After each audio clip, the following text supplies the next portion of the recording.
Hello friends, welcome back to Stan's Cutlery Universe, and I am so happy. I seen that we're still getting to do the show your slip challenge if you want to. I want to. I thought it was over with yesterday, so I'm going for day 8, bonus footage. I'm really proud of this one. I'm now noticing something out here in the sunlight that I could have done a little bit better. I guess I could peel it off. I made another slip. And I think this one is a little bit better than the first. This one's more of a normal size. This one is 2 1/4 inches by roughly 4.5 inches, 4.5 inches to the top. It's housing a nice little frost cutlery trapper in it. That's my second slip. The welting there. I don't know what that is. That welting? I don't know what that's called there, but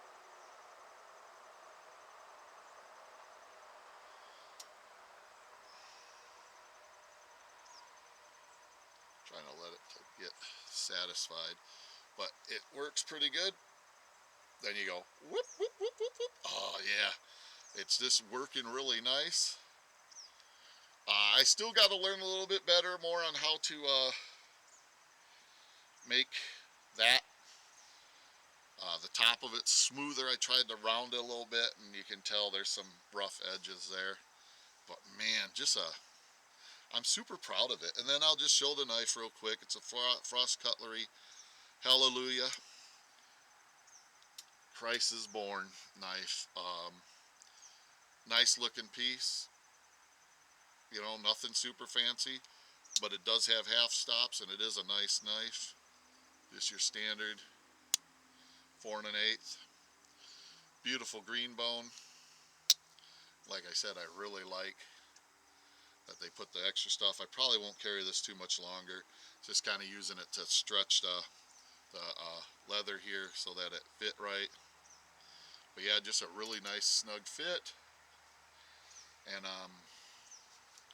really happy that I get to show it. You know, I was going to show it later, but it's kind of fun to be able to show, you know. And honestly, I'm proud of myself that I took on the challenge and made this myself. And you know, the first one I made, not perfect by a long shot. Second one I made, not perfect by a long shot, but there is improvement. You know, get better at stitching, get better at, you know, you just get a little bit better here, a little bit better there, you know. And that's how you learn, how you get better, and how you know, it's just slow improvements.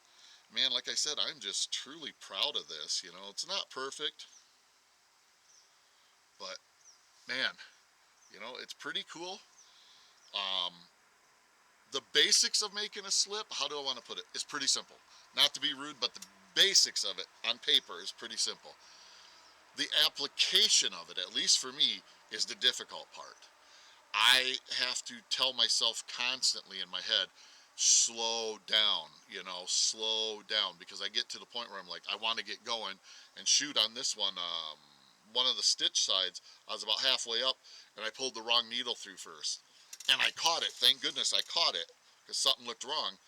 But if I wouldn't have caught that, I'd have been all the way done. I'd been like, what the heck happened there? You know, it's little things like that, you know, you don't get too cocky. Just work consistently.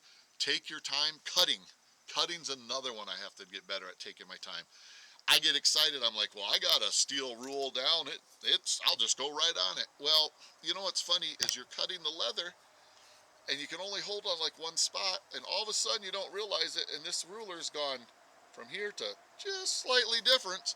And all of a sudden, you know, when you put it up together, you're like, wait a minute, why is this one piece sticking? You know, and it looks huge, but it might be 1/8 of an inch or 1/16 of an inch.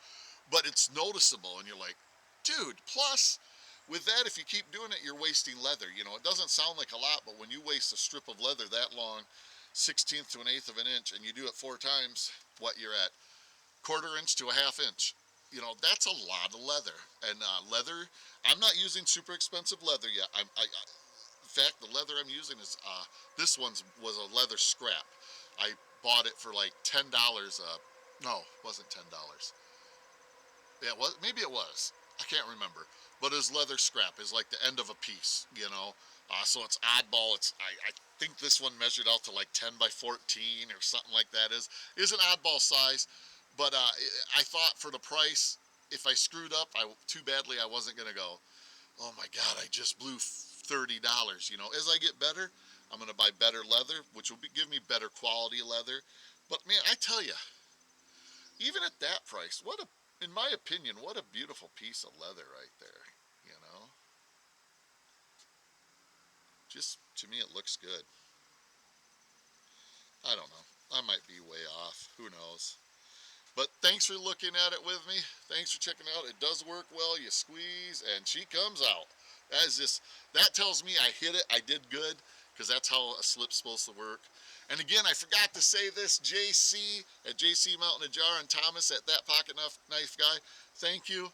Sorry I forgot to mention that earlier. You guys will be represented down below in the stuff there. Definitely saying, you know, shouting you guys out and saying thanks for this awesome open tag. I appreciate it. Um, Man, may sound stupid, but I'm proud of myself. You know, I'm proud that I tried it, and I'm proud that they're coming out looking halfway decent. You know, it's like I said, on paper it sounds easy as heck. Watch a video, it sounds easy as heck. When you apply it, yeah, there is some definitely skills involved. And like for me, like I said, I got to remember to just slow down and honestly enjoy the time you're creating something with your hands, which is very therapeutic for me. Well, thank you all for watching. I appreciate you all. With that being said, live long, prosper, and collect your own.